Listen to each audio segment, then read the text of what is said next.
Hey guys, welcome back to another episode of the show. Thanks for tuning in with me today. I wanted to do a quick podcast episode on this. I was actually on Fox in Washington, D.C., where I was asked to talk about what is going on with interest rates as Fed Chair Powell just made an announcement that perhaps everything is aligning for them to start to lower rates. And I thought, I wonder if everybody really understands how this affects them, their business, their pocketbooks, if you're looking to buy a house or you're looking to get a loan. And so I wanted to break down what this means to you. Now, last year, I made a prediction that the Federal Reserve was going to lower rates in quarter 2 or quarter 3 of this year prior to the election. And surprise, surprise, here we are. Now, that is not because I'm smart. That is because we have the data to support that every time when we have an incumbent president, that they typically lower rates right before the election. So this is good information for you to have as well. As we know, if there is someone that's sitting in office, nobody wants to run on a high inflation ticket with interest rates really high. So that's what they're doing now, which is to bringing down into potentially a quarter point or maybe a half of a point here in the next month when they have their next meeting. So what does this mean to you? How does it affect you? How does it affect your business? Okay, so the federal funds, when you hear that, that interest rate is what banks borrow money for. So this is what they lend reserve balances to other banks. It's just a benchmark interest rate, meaning it serves as a reference point for all of the other interest rates in the economy. The Federal Reserve adjusts the Fed funds rates as part of its policy to either stimulate the economy or cool it down when necessary. And now the Fed funds rate affects you, everyday Americans, even if you're not aware of it, because it is going to be that benchmark rate that all other banks and lending institutions look to. And if you've ever had a HELOC or a secured line of credit before, you might have something that's structured like prime plus 1 or prime plus a half, or when you get to have really big lines, they sometimes will even do prime minus 1 or minus a half. And what that means is whatever the prime interest rate is that the Fed is lending, they either will maybe add 1%, 0.5%, or as you get bigger lines and more stability with your lenders, they will even reduce it in order to save you money and get your business. But the Fed fund rates directly influence all of the other interest rates that banks charge for all other loans. And the ripple effects of either an increase or a decrease really extends beyond loans, because when the Fed raises Fed fund rates, it becomes more expensive for banks to borrow money. And of course, that is passed on to you and I when we go to get loans for anything from housing to businesses.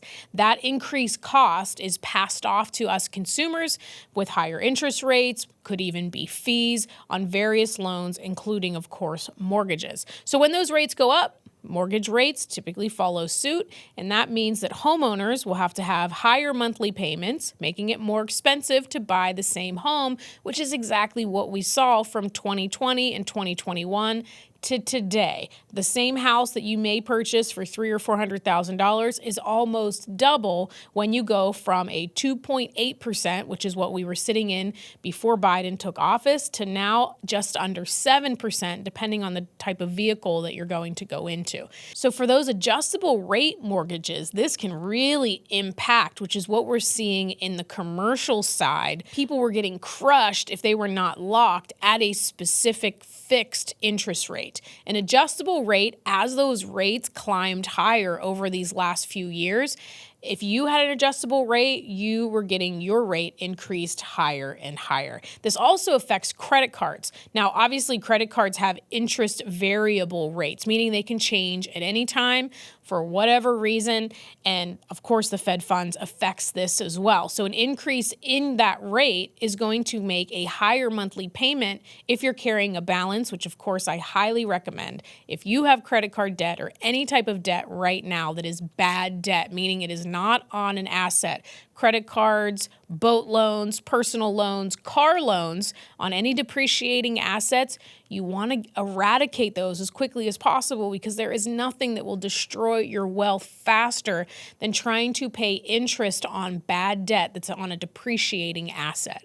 Now, auto loans and student loans, similar to mortgages and credit cards, they also can see higher interest rates when the Federal Reserve raises rates. Now, of course, most car loans, student loans, personal loans are locked at the rate in which you borrow the money. But if you're going to buy a car and get a loan against it, which again, I do not recommend, those interest rates will also creep up on vehicles. These rates can really deter consumers from making large purchases because buying the same car just a few years ago is now far more expensive in a monthly payment, which slows down activity within the economy. Now, on the flip side of this, when federal funds rates is increased, banks may offer higher interest rates on savings accounts. So a high-yield savings account or a CD or a money market or other saving products, because they are getting more interest for their money. When you have your money parked in a vehicle like that, they're able to take that money that you have in there, they lend it out, and they're able to give you a higher rate, which is why sometimes in the last probably 12 months, you may have seen high-yield interest rates going anywhere from 4.5%, 4.75%, 5% if you have a certain balance in there. So this is beneficial for savers as you can keep your money in there and you actually make a little bit. When the Fed starts to lower rates, they are going to pull that interest rate down and you'll make less money on your money markets, on your high yield savings accounts. Just kind of the way the ebbs and flows of this, right? We get some benefit when you're borrowing money, but you get a little less benefit when you're saving money. Now, how does this affect other factors in the economy? Well, we've already seen a positive effect in the stock market. When this was first announced, and it hasn't even happened yet, Fed Chair Powell is just talking about it potentially happening, and we already saw a positive effect in the stock market. So when the Fed raises rates, borrowing costs will increase, which leads to reduced consumer spending and lower profits. Investors may anticipate these outcomes and sell off stocks, leading to market declining. But on the flip side, when the Fed lowers the rate or even talks about it, it often boosts investor confidence, leading to stock market rallies as borrowing becomes cheaper for businesses and they can more easily expand, whether that's operations or finances. So the relationship between these things, like federal funds, you might be like, why is she even doing a podcast episode on it? It really does apply to you, your money, your investments, your business, and of course your family, because it's all things related to your bottom line. Now, I always like to share a little bit of the behind the scenes, if you will, of how this affects the U.S. economy so that you can start to get more information so that as you hear some of these things, you understand how financial analysts look at this. Because when we go back to the effects of how Fed decisions really affected the U.S. economy, we can go the whole way back to 1913 when the Federal Reserve was established. The whole point was to provide the country with a safer, more flexible, and more stable financial system. One of its first significant actions involved federal fund rates came out in the 1920s, and this is what created what we know as the Roaring '20s. The Fed kept interest rates low during the first part of that decade, which really contributed to the economic boom that happened. Now, this period was characterized by rapid growth, rising consumer spending, really soared the stock market and the overall economy. However, this exuberance, if you will, was unsustainable. The low interest rate encouraged excessive borrowing, and by the late 1920s, the Fed recognized the dangers of this bubble and began raising rates to cool off this overheated economy, which then, unfortunately, that market correction is what led to the crash of 1929, which was a precursor to the Great Depression that we all learn about in school as the worst economic downturn in U.S. history. And now many factors contributed to the Depression. The Fed's decision to raise interest rates in the 1920s is obviously one of the big triggers. And as borrowing became more expensive, consumer spending and overall business investment plummeted, which led to widespread unemployment and overall bank failures. In response to the Depression, the Fed then eventually reversed course, lowered the Fed funds to stimulate the economy. However, they came too late, and the pain of the deep economic pressure that millions and millions of Americans felt during the 1930s was very real. Now, the Federal Reserve, you may often hear it described as a quasi-governmental organization or agency, meaning that it operates independently from the government. That's what they say. However, if we know that this quasi-agency or organization can make decisions based on policies and within what's going on within the economy and inflation, it kind of seems like they have a lot more control. If they make decisions that can cool off the economy in order for it to crash like 1929, and they can also make decisions to then lower rates to get the economy booming again, it may seem like they have a little more control than what people say.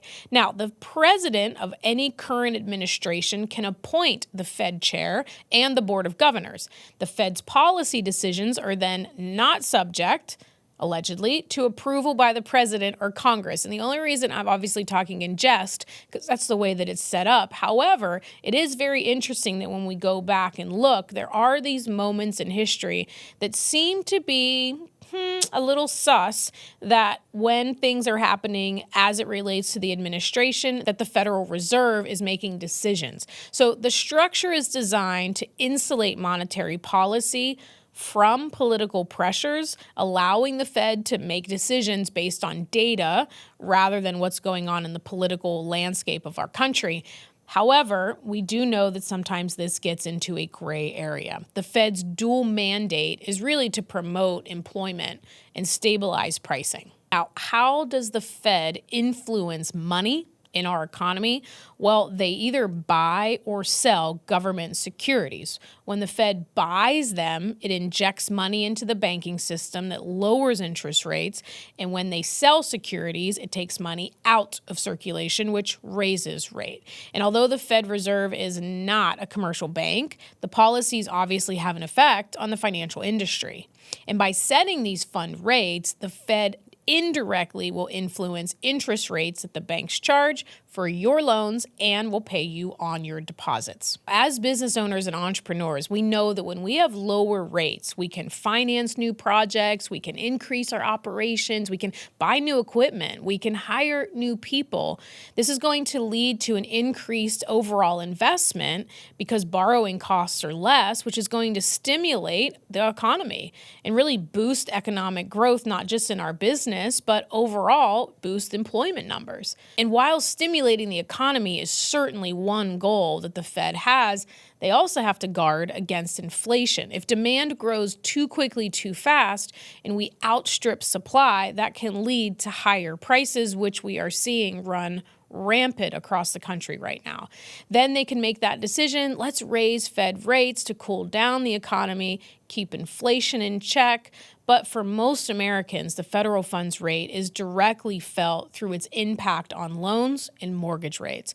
And mortgage rates are absolutely directly affected by the Fed funds rates. However, if you have an adjustable rate like an ARM, adjustable rate mortgage, you're more vulnerable to these changes when the Fed funds change. When mortgage rates are higher, it will also cool down the housing market, which we're seeing because homes are less affordable. This leads to slower home sales, reduced home prices, and lower demand overall for new construction, which makes the point that not all sectors of the market are equally influenced, right? It could really drive down housing, but banking stocks and sectors can do really well. Technology and real estate can suffer along with businesses, while we can see banking stocks and investments really do well.